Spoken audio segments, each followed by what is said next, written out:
Friends in Recovery, the Addiction Recovery Podcast, is brought to you by the Friends in Recovery community, a thriving network of individuals who are fighting back against the stigma of addiction. Join our hosts as they speak up about the real issues of addiction, treatment, and recovery. Friends in Recovery, the Addiction Recovery Podcast, is available on Facebook, Podbean, iTunes, and YouTube 24 hours a day, 7 days a week. Now, here are your Friends in Recovery. Welcome back, everybody, to the Friends in Recovery podcast with Jersey Ed. And I am your host, Jersey Ed, along with my two co-hosts, Buckeyed Bambi and Super Beth. Good morning, ladies, or good afternoon, ladies. And our special guest today, Jeff Zeizel. No, it's not Jeff today. She's way too pretty to be Jeff, right? I mean, Jeff's a good-looking guy, but I would take Robin over Jeff. Good looking. But anyways, Jeff is not with us today, and we're going to introduce Robin. She's going to take a look at Step 11 with us in a clinical, the clinical look at Step 11. And before we get into that, I just want to give you guys some phone numbers, the way you can contact us. The podcast hotline is 800-989-6504.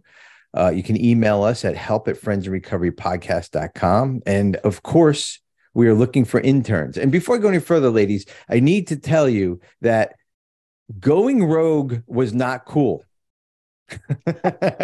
Then you shouldn't leave us to do the show on our own. So it was fun. It was good. It was fun. It was funny. We had a great, I loved the show. You guys did a great show. So for everybody listening, and you, Robin, I wasn't on the show last week, and they decided to go rogue. They hated my question of the week. They had their own question of the week. They just went like so south on the show. It was great. So anyways, we are still looking for that intern. Please slow all those emails down because we can't keep up. Bambi is working overtime and for our podcast intern. I also like to thank everybody who donated to this show. That's how we survive. So if you want to make a donation, please look us up on Venmo at Friends in Recovery Enterprises under business. We are on Cash App too, so it'd be $ Friends in Recovery, or you can send a check to Friends in Recovery Enterprises, P.O. Box 1551, Johns Island, South Carolina. And that'll all be in the show notes because we have a wonderful show note writer, right, Bambi? Absolutely, you do. And also the Friends in Recovery podcast is now part of the Fire Network. And Beth, you did a great job explaining that last week. No, Bambi did it. Bambi did it, right? Bambi did. I was like, what's the Fire Network? Well, so Robin, what is the Fire Network, Ed? What is the Fire Network? There you go. I was going to say, maybe Robin should ask us that. So the Fire Network, Robin, it's funny you should ask. I'll tell you about the Fire Network. The Fire Network is a community of podcasters and anybody that has ideas that want to share about recovery, mental health, behavioral health, whatever it is. And we have a section on our website that you can look for other podcasts. You can look for apps, maybe some information on there. So it's just a kind of a sharing page of who's out there and what they're doing in recovery. So, and we are the best show, but we also want to have other people out there that we can highlight too. So, so that's what it's about. And if you want more information on that, email Carl at info@soberpod.com. That's Carl at info@soberpod.com, or you can email us at the help@friendsandrecoverypodcast.com. Like I said, today is the clinical look at Step 11 with Dr. Robin Barnett. And the literature we're using, I'll be reading from 12 and 12 as usual. Beth, the big book, Bambi and Robin will be going rogue here, and they are using no literature at all because they're the smartest on this show. Word. No, it's the only way I look forward to this week because I don't have to prepare anything. That's right. I love the clinical look. I just sit back and learn with you. There you go. Absolutely. So this is the part of the show, right, where we give sober shout outs. I don't know. We'll go around if anybody has sober shout outs. If you want to give somebody a sober shout out, it's up to you. If not, if you don't have one, it's okay. I don't have one today. But I did like the sober shout out that you gave last week, Beth, to that gentleman in New Hampshire. He called in a crisis. Hampshire, yep. Yeah, he called in a crisis on the hotline.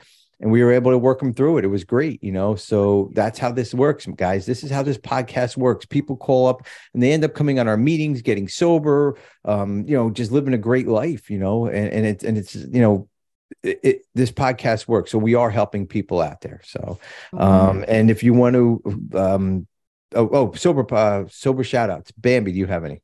I have one because this show will air on Tuesday. So I have one tomorrow. Is our very own CH's 4-year. Oh, really? Congratulations, CH. 4 years. Wow. CH 4 years.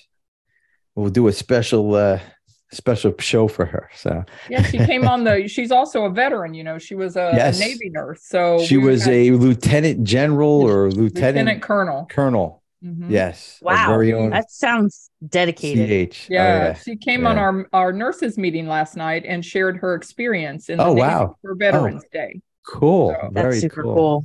Very good. Very good. Beth, how about you? Any ladies, while you're going at it, how are you doing this week? Is everybody okay? Including you, Robin. How are you guys doing this week? Doing great. Good. It's been a great week. Okay. All right. I forgot to ask at the beginning of the show. Everybody's like, what the fuck is he asking how we're doing? Like, just get to the topic, Ray, so I can go home. I am home. I know. So any shout outs, Beth?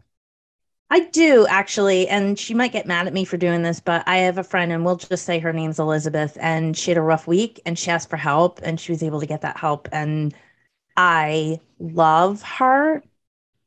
And it's just, I don't know. I don't really like very many people, and I certainly don't like hanging out with anybody, but I just love her. And every time I see her, we have this like really funny exchange, and watching her be in pain and ask for help, was just really inspiring. It brought me to tears the other day, and I love her. And I don't know if maybe I'll send her the link to this one, but she's very special to me. And if she doesn't know it, she knows it now. She's getting help. All right, Elizabeth, that was good. And that's why we're here, man. That's exactly why we're here, just to help people, And Robin, how about you? Any sober shout outs? Yeah, actually I have 2 of them. Okay. Yeah. One is a friend of mine who just got out of treatment and is learning the process and practicing what he's learned. And nice. So he's working on a month and a week now. All right. And, I'll tell you what, he's doing it. He's doing it. And he's doing it the right way. Good. Another one is someone who just went into treatment after a unfortunate stint in jail, 3 months, and white knuckled it through detox, and still agreed to go into treatment after 3 months clean. Wow. To learn what he needed to do, and to do it right ongoing and not repeat. And so he's working on almost 4 months now. Wow. And, so wow. I can't say anything better than that, Yes, absolutely. And again, that's why we do this, guys. I do the sober shout outs just because I want people to understand there is life after recovery. A lot of people are like, I get a phone call. Oh, what's going on? Oh, my life is over. I have to stop drinking or using. No. It just begins. You know what I mean? And these sober shout outs, 4 years, 10 years, beginning out of jail into treatment, just doing an intervention, whatever it is. It's just amazing that that we can help people, and those people can go and change their lives around like we did. So so that's the sober shout outs. That's the story behind the sober shout outs. And look for us. I want to give you some of our quick meeting update. Don't forget to look. Don't forget our twice daily Zoom meetings, 7 p.m. and noontime Eastern. You can look for us on AA Intergroup. Just Google AA and you'll see the meeting list. Social media, Facebook, Instagram, Telegram, no TikTok from what I learned last week from Beth and Bambi, and no Snapchat at this point either. So look for us somewhere, and don't forget to like, subscribe, and share, especially this show, so Robin can go coastal or worldwide or global. Well, she's gotten that already. So global, there you go. We'll learn more about that. And just like, subscribe, and share. So quick question of the week, ladies. Question of the week. And we're going to get this done and over with, and we're going to bring Robin on. So I had to come up with this really quick, and I did. And it's very simple. What's your favorite sandwich? What's your favorite sandwich? I'm going to go controversial here because of where I am in the country. But I'm going to go with Taylor ham and egg on hard roll. It's not pork roll. Don't even get me started. Taylor ham. Taylor ham. Taylor ham, egg, and cheese. Yes, that's a great no cheese. sandwich. No cheese. No cheese. No cheese. Oh, okay. No Taylor cheese. ham and no cheese and egg. All right. Robin, how about you? What's your favorite sandwich? Well, mine just changed because I just got back from France, and oh my gosh, prosciutto and cheese on a baguette with Dijon mustard. Oh, you die for it. Yeah. Wow. Yeah. I believe McDonald's sells those, don't they? Yeah. Their expanded menu. That sounds really good. That sounds really good. Mm-hmm. They probably taste much better in France than they do in the United States. I tried to do it here. It's just not the same. It's just not the same. It's unfair. That is good. And how about you, Bambi? Well, I'm going to go with a Reuben. Okay. That's good.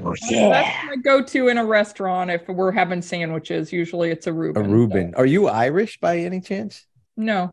Okay. All right. Just asking. Just red. Just asking. And you ask what's my favorite sandwich, everybody? Yes. What is your favorite sandwich? What's your favorite sandwich? The number 7 at Jersey Mike's. That's my favorite number sandwich. 7. See, Robin's caught on already. She got this. It's a turkey and provolone sandwich. Just a new thing that they've been eating. So it's simple, but it's good. So that's us, guys. You learned a little about each one of us today. So on with the show, the meat and potatoes, what we're talking about. Step 11, guys. And I missed step 11 last week, and you guys did a great job on your personal experiences.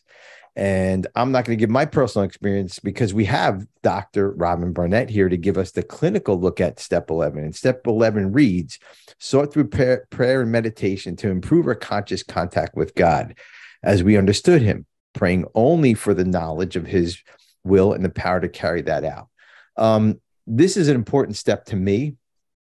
And I know the spiritual part of this step, and I understand it between meditation and prayer has changed my life. Like praying every night before I go to sleep and waking up. That's the first thing I do and the last thing I do at night. And it's changed my life, and meditating is huge, for me. Meditating, I take out throughout the whole day. And I know, Beth, you shared last week on the show that you're trying to get your mind completely blank. A lot of people think that's what meditation is. You don't do that. You don't do that. Nope. And I'm going to turn it over to Robin here in a minute, because she's much more clinical than I am. I'm just some street thug that thinks I know what I'm talking about. But meditating to me is, think about clouds that float by, right? That cloud's not going to stay there forever. If you can make that cloud float by, your thought float by, it'll pop in your head, and ask it to move it out, pop in your head, ask it to move it out. And that's what I do, like about 20 minutes in the morning with the meditation. I talk to God about things, but the way I carry that through my day, ladies, is that when I get this crazy thought that means absolutely nothing, but it's going to kill me, you know what I mean, in my head, I'm able to push that thought away. Like, I don't go down rabbit holes as much. I do go down rabbit holes, but I try to push that thought away. come back to reality and say, you know what, that's never going to happen, or it's only going to, you know, it's not going to happen as bad, or whatever the case may be. So that's where meditation comes in big time for me when I try to, you know, go down those rabbit holes during the day. But we brought Dr. Robin Burnett on the show. We know her as Robin. I know her as Robin. You guys can address her as Doc, however you want to do it. But we've known Robin for years and years. And we've helped a lot of people with Robin, and you know, vice versa. She's helped a lot of people. We've been in this field for a long time. And I respect Robin. I love her look at recovery. I even know why she's got into this field. And they did amazing work at their place that they had years and years ago. And it's just a great story. But we're going to talk to her about step 11. But Robin, I do want you to kind of introduce yourself and tell people who you are and what you've accomplished in life, and then we'll have you talk tear apart step 11. No pressure. That's a tough one, especially being kind of humble. Well, I'm Dr. Robin Barnett. I am a licensed clinical social worker. I've been in the field of addiction for 25 years. Been a therapist since 1994. And I used to own a drug and alcohol treatment center in southern New Jersey called Park Bench. It was developed as the result of my own personal experience with my brother, who ultimately I had to discover taking care of myself, because I couldn't take care of anyone unless I did, as a family member of somebody who had substance use disorder, and let him do it on his own in his own time. And the Park Bench name came from that decision I made while he was sitting on a park bench. And he ultimately now, with God's grace, has 11 years sober. Wow. Has a family, has a career, has a life. You know, during the process, it gave me not only an education as a therapist, but as somebody who was intimately involved with the entire process of addiction and recovery and relapse and the madness that it creates in a family. Yeah. And so I come at this from a very personal perspective and a personal investment into the field, and a love for getting people their lives back. Mm-hmm. Mm-hmm. Absolutely. And you're wonderful at it, and you do a whole bunch of other stuff too also. So it's you know, if you wanted some information, we'll have Robin's information in the notes. Bambi, I'll send you all her information. We'll get it out there, and if you have anything, you can email Robin. But Robin, so this is a show. What we do is we do a clinical look at each step, and normally we have Jeff. And like I said, you're much prettier than Jeff, so we'll take it today. Jeff is pretty though, right? He's kind of a pretty guy, right? So anyways, but we just kind of look at a step, how a clinician would look at these steps. So how would you use step 11 in your practice, or how would you kind of guide somebody through step 11? Because there's a lot of stuff: prayer, meditation, God, right? Understanding God. Like, I mean, you know, when I got sober, I didn't believe in God. Well, I believed in God, but my God wouldn't do this to me. And somebody sitting in a chair across from you, I'm sure you've heard that 1,000 times. Like, you know, and this, to me, like I said, when I started reading this, is one of the most important steps here, because I end my day with it. I think about, you know, I pray, I do whatever I have to do. And it's not foxhole prayers anymore. It's not, oh God, please let the dope man be there. Please let him show up, you know, or please let the bar stay open. It's not those prayers anymore. You know, they're selfless prayers. They were selfish prayers back then. So, so what's your thoughts on step 11? And we'll chime in with some questions. You know, and you have at it, Robin, with step 11.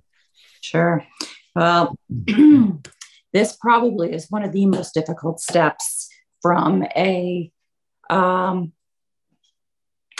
an internal standpoint, most people that are coming through this are spiritually devoid. So, we hope that through the previous steps, they develop some sense of a higher power, but that's not necessarily so. Human nature is, if you really don't understand something, you can just kind of skip over it, and so I don't think that most people really get this. And I also think that it's one of the sticking points in a potential relapse. To believe in a higher power, people immediately go to the idea of religion and faith. And I think, especially with the generation coming up, we've lost some of that. I don't know about you, Ed, but like growing up, my parents hauled me to church. We did the religious things. We did the spiritual things. But I don't see a lot of that in the current generation, or someone has lost touch with that through their addiction. So to redefine it and to find a new way for them to see this and to put it into perspective with the way their life now is probably one of the key factors, and to make it so that it's understandable to them. And quite honestly, we're not there to, especially as a therapist, to bring them back to religion or faith. That's not our job. But to have them tap into whatever that self-talk is. Sometimes that higher power, that meditation is really their own thoughts that have been somehow skewed through their addiction. And to have them look beyond that for what the proper guidance would be.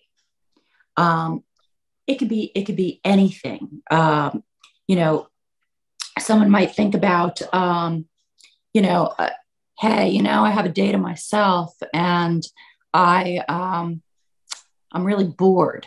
And that used to be a trigger point for them. So being able to go to their inner thoughts and say, take action, go to a meeting, make a phone call, surround myself with people, and develop an inner source of higher power to help them to persevere through the situation. And I think that the 11th step is really using the tools of meditation, maybe prayer, to develop that inner conversation and to help them through those times, and not to tell them what to do, but to give them a voice to go in the right direction. And Robin, I like how you did not mention the word God, higher power in that whole thing. So people don't have to believe in a higher power. I like what you said. They have to go inside to self, right? And that's a scary fucking place, even for me, all these years later, to go inside to self. But when I'm prepared, and with my God or my higher power or whatever you want to call it, I call it God. When I'm prepared and I go inside, I know that I'm okay. I know that I'm okay. I know I can call my sponsor if I do go into that rabbit hole, like I was talking earlier, into that rabbit hole. And I do go, I know how to get out of it now, and that's what recovery brought me. That's what this step brought me is I don't have to so much as, this step is a lot about God, but it's not necessarily 100% about God. One thing I did love what you said also was it's not our job to bring you back to religion or faith. And that's a lot of questions that I get about therapists. They're going to make me believe in God or believe in something I don't want to believe in. And I'm glad you brought that up, Robin, because that is really, really important, because all of us work in the treatment field. Most of us here work in the treatment field. And when you get out of treatment, when you get out of that little bubble, when you get out of that, kind of 30 days, I know what I'm doing, you hit real life. And then you go to a therapist, and the therapist says, well, do you believe in God? And then boom, it just blows it all right there. But I like that approach that you talked about don't bring faith or religion in. Yeah. Well, I mean, if your client, the person in recovery, brings faith in, or religion in, or God in, then that's fine, because this is all about customizing it to what they can adhere to and work with it within their life. So it's not about what I think. It's about what's going to work practically for them for the rest of their life, and helping them to develop that. And if they don't see it at all, then help them develop a conversation with themselves where they can start to learn that.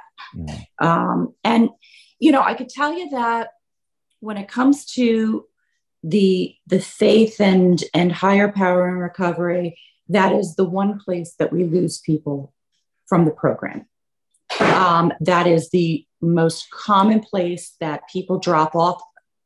Many times it's much earlier. If they've gotten to the 11th step, they've made some sort of an investment. So usually by this point, there's something happening, but not always. And if we don't teach them as therapists, it's more than being in the rooms, because you know how the rooms go. I mean, the content is invaluable, but it's not therapy. It's not therapy, and it's not personalized to the point that we can really have a dialogue on this person's specific viewpoint of this, and find a way to work through it. So therapy, all through the steps, is tremendously important. Oh yeah. Because if the piece that they're not getting, sometimes the therapist can pick up on it. Absolutely. Even more so than a sponsor, because a sponsor is not a therapist. A sponsor is a guide and an assistant. Exactly. But in therapy, we can really work through where those sticking points are. You can work through that God complex. I want to bring Beth in to this conversation, because Beth has a lot of sponsees. She's a big book. She's like, what the hell is he bringing me in this conversation for? But I like what Robin said, Beth, about the 11th step. This is kind of, you could relapse here. You could, kind of blow the whole program. How would you deal with a sponsee, or give advice to a sponsee, or suggestions on step 11 if they're not at the God point yet, or they're on that tipping point? How would you handle this step, Beth, as far as a sponsor? That's like a super loaded question for me, because the entire 12-step process is based around the concept of being beyond human aid. So the devoid of a higher power by the time we get to step 11 doesn't coincide with the entire philosophy of the 12-step program. So if I have a sponsee that's having higher power issues, by the time we get to step 11, we've got bigger issues. So, I mean, it's, the second step came to believe in a power greater than ourselves. And that could be group of drunks. It could be, beyond human aid means beyond human aid. So it's nothing human. But when, the 11th step, as it's outlined in the big book, is a nightly inventory. So these are the questions we ask ourselves every night. And then in the morning, the original meditation. So the definition of meditation when the big book was written is contemplative thought, right? So like what you were talking about earlier about having the clouds come in, acknowledging that they're there and letting them move through, right? And then it also talks about step 11, it says, we face indecision when thinking about the day coming forward, So I have a rule that if something comes up in your 11th step 3 days in a row, that you're either not letting move through, or you're not letting, you know what I mean? Like, then it's time to have a conversation with another human being, to see where am I stuck? And that's where I think the therapeutic population is incredibly gifted at bringing that to the table and saying, looking at a deeper look. The 12-step process is to help get us sober, and having gifted therapists in our lives is to help us get past, right? So I kind of look at the 12-step process as bringing the issues to the table, And sometimes it's as simple as letting it go. But there's so many issues in our lives. There's so much trauma that we all go through, whether induced addiction or because of our substance use disorder, or like whatever it is. And those are the things that I 100% like. I'll talk to my sponsees and I'll ask them questions. But by the time we're at a step 11, if you've got those like bigger stuff coming up on a regular basis, that's when it's time to take that to a therapist. And I agree with you on that but here's my thought about that. And the reason why I asked that from a 12 step point of view is because it only says in step 2 that we have to believe in a power greater than ourselves. It doesn't say what it is. Yep. It doesn't say anything. This says God as we understood him. That's a little different than step 2. Okay. So now you have to maybe put your money where your mouth is or believe in something. Now this step is asking me to believe in something that maybe I don't necessarily believe in. So I come to my therapist and I say, Robin, this step is real. And I got good sobriety. I got everything going on. Life is good. But Robin, it's telling me step 11 is all about God. But here's one thing that I've noticed, and I've seen it 1,000 times, but it underlined in step 11, as we understood him, right? Yep. As we understood him. Even to somebody new, and Bambi, I'm going to ask you this question because you're the newbie here. The God concept, number 1, and as we understood him.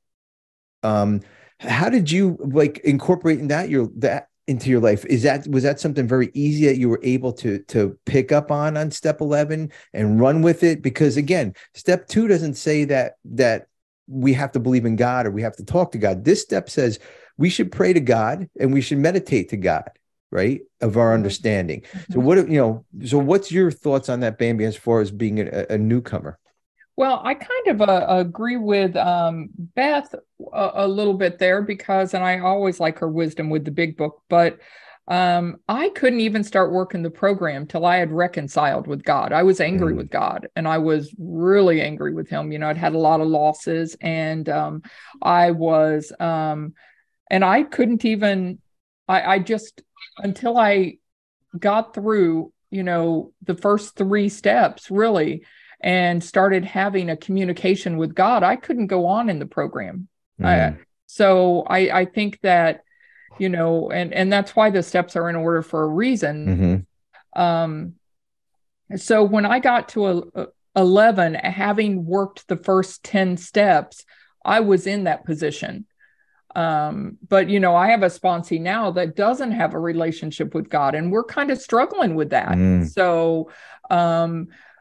So this is like great learning for me because I'm like, okay, she's like, yeah, I believe in him, but she just doesn't want to have I'm like, just take 1 minute a day, that's my advice. But, so this is great. This is a great podcast and a great step because I need to hear this. Yeah. So, but for me, it was easy. Okay. Yeah. And what's interesting is that, there are several people that I've worked with and numerous people who really are atheists. They really have zero belief. It's like you die, you're worm dirt. That's it. There is nothing beyond here. There is nothing above here. There's nothing below here. This is it. This is the reality. And they are particularly challenging in keeping in a 12-step program. And, as much as my personal preference would be to help them to break through that barrier, to believe in something bigger than us, sometimes it's impossible. It's not, it wasn't anything they were taught from childhood. There's nothing necessarily blocking it that was traumatic or damaging.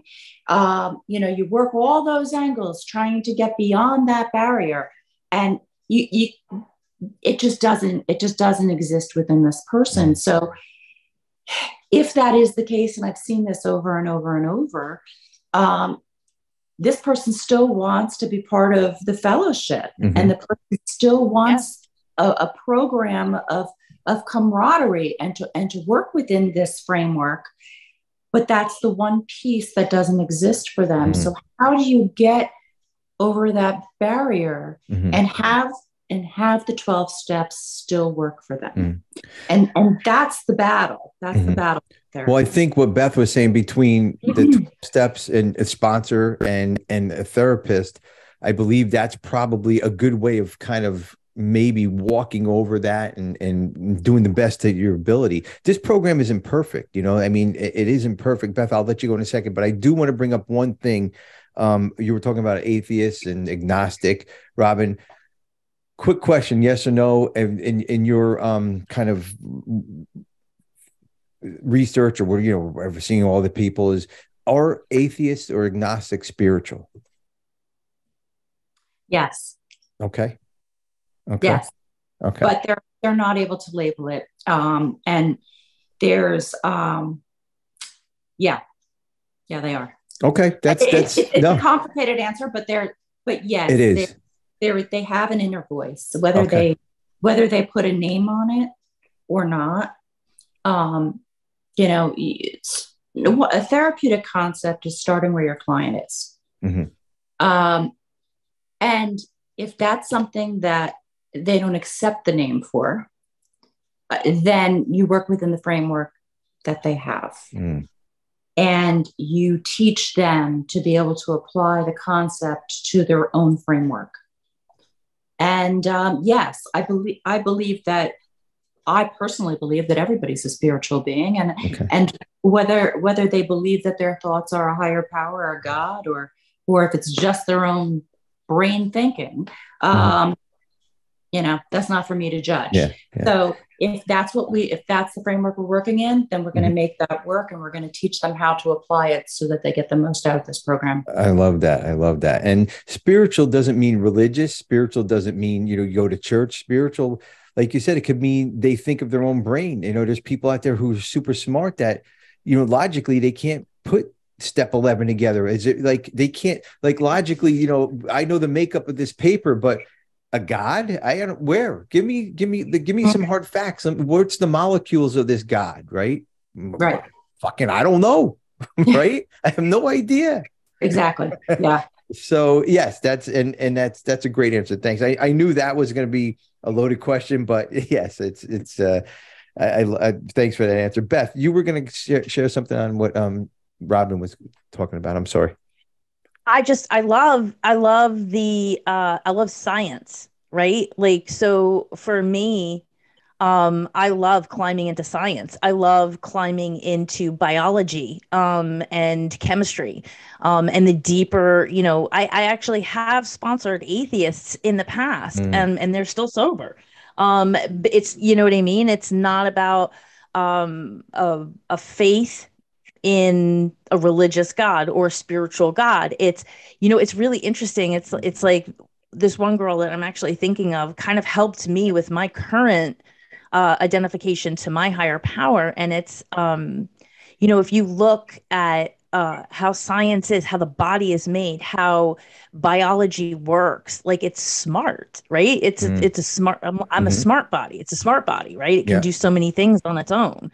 And it actually brought me, like, I'm to the point now where it's like my first higher power was my dead grandfather.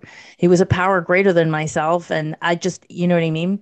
And now I believe that my higher power exists in every molecule of the universe. Oh, I like that.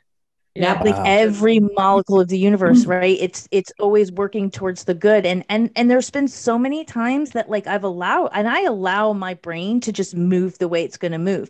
And I'm like, what if there is no God?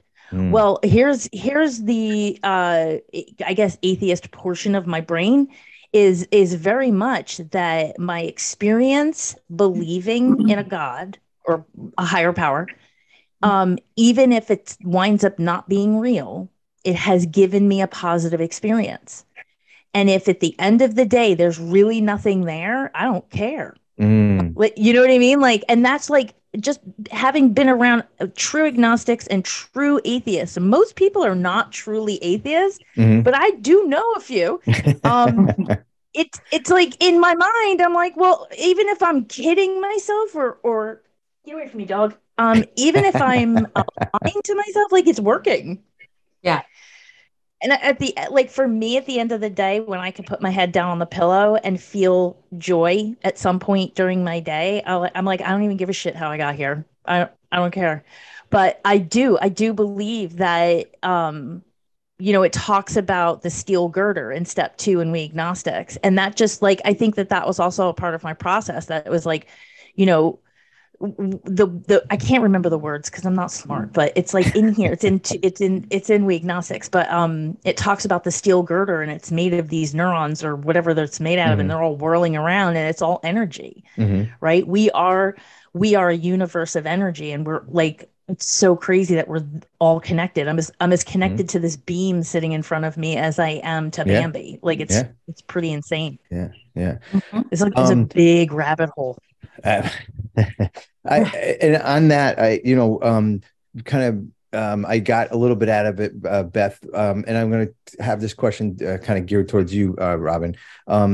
So fake it till you make it. That's a big saying in AA. So what if somebody came in, or what's your thoughts on fake it till you make it with step 11? Is that something that you can do with step 11 from a clinical standpoint of view, or is that something that you really have to say, okay, this is how I believe it, this is how I'm going to do it?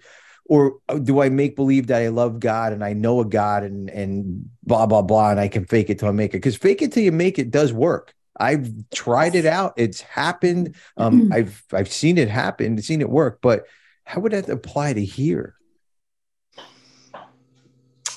Wow, that's a really good question. I don't get stumped often, but okay. Yes, I think yes and no. Okay. I think that yes, you can go through the process. You can fake it, but I think that you have to work on making it.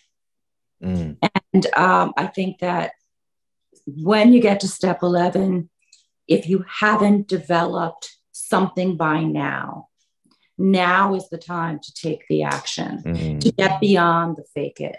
And you have to develop that make it to whatever capacity you can. Yeah. And I think that, hey, not that those steps ever end. Finish them, go back to the beginning, go back to the middle, go back to wherever you need to go. But you have made, hopefully by the time you get to 11, you've made tremendous progress in your life. And with hope, you have some good, clean time behind you. And, but that doesn't mean that the battles are over. The battles are going to be lifelong. And unless you find a way to make it and to really develop this area of yourself in these steps, I think that it's going to be a constant sticking point to some degree. Okay. And you have to revisit it over and over and over until you find it. So yes, you can fake it till you make it, but you got to make it. Yeah. I like that. Work on the make it, right? Work on the make it. Because we always work on the fake it. Well, I'm going to fake it that, I'm going to fake that until I make it. But yeah, work on it. And that's true in any part of our life. But we're talking about step 11, obviously, but and whatever the make it is, if it's a spiritual, if it's a Buddhist, if it's a statue, if it's a doorknob, if it's a cup, like they say, if you believe in a cup, whatever it is, that's making it. That's making it, because the cup might be one day, the doorknob might be the next, the Buddha might be next, then the clouds might be, and then eventually you get to where you need to go. But if you're not doing the work, especially in this step, then you're really not going to go anywhere. And like you said, this step, you really come a long way. And you got some good recovery by this step. But this step, to me, I believe, can boost your recovery and send you skyrocketing in. Absolutely. I mean, 100%, because now I'm not relying on myself. I know step 2 says it came to believe a higher power, greater than myself, but this step, now I'm asking for guidance. I'm asking, my higher power to direct me in the direction I need to go. And that inner voice, I mean, if you call it inner voice, if you call it God, whatever it is, that is real, guys. That is real. The self-talk and that inner voice is everything. It can talk you into things, and it can talk you out of things. That's right. It is so important. The 11th step, although it seems like when you just read it, it just seems kind of like, okay, we can glide over this one. Mm-hmm. Oh yeah. It's not, it has equal importance to the rest of the steps, and it has equal gravity in your recovery. Mm. Yeah, absolutely. Bambi, do you have, I mean, we can go on and on and on and on and you know, talk about step 11, because this is another step that we really can go really deep dive into. We could piss a lot of people off too with this step and we can make a lot of people happy. So I'm sure we're going to get emails both ways. But Bambi, I know, again, you're the newcomer at this, and the fake it till you make it, the working on it, the coming the long way to step 11. When you came to step 11, did you know you're pretty solid in your recovery, or were you still faking it and working on the making it? I was pretty solid, but you know, I mean, at that point I was pretty solid because I had a really good relationship with my higher power, and I had been working on all the inner stuff along the way with myself. So when I got, I mean, in step 11, I mean, we do it every single day. You know, it's, I mean, not that we, you know, you're not doing a 4-step every day, although you know, you do the, you know, the spot checks and things like that. But, you know, I mean, this is key to me. And I think I shared another time that I had changed up my routine and was going to the gym very, very early, like at 5 a.m. And I wasn't getting my morning prayers and meditation and things in before I got up for the day. I was just going to the gym and I was fitting it in here and there. I was a bitch. Within a couple weeks of doing that, I really was, and I couldn't figure it out. And then, you know, working with my sponsor, it's like, okay, you know, this is what you changed. Stop it. Go back to your other way, and set the alarm for a half hour earlier, and started making that time. And it made a huge difference. I was back. I mean, literally one little thing like that. And it's not like I'd given up my spirituality or I'd stopped doing it. It was just not first and foremost to plan my day and to end my day the same way. Yeah. Yeah. And absolutely. I mean, this step is, I think, to sum it up for me, and I'll go around the room to Robin and Beth too, to sum up this step. But to me, spiritual awareness, right? That is what this step brings me spiritual awareness, that I know that if I believe in God, if I don't believe in God, if I'm spiritual, if I'm not, whatever it is, I have some kind of awareness of something that I can talk to or meditate with and ask for those answers inside. Because I don't care if you're an atheist, like we said before, that voice comes from within, and whatever you call it, if you're putting yourself down, like Robin said, or you know, building yourself up, there's something inside of us. And I believe that's our spiritual awareness. And I think everybody has that. If you don't, maybe you're not breathing, but that's my opinion. So Beth, what's your wrap up of step 11? I didn't start doing step 11 the way that I do it now until I had about 10 or 12 years sober. And it's fundamentally changed the way that I approach each and every day, and the way I end every day.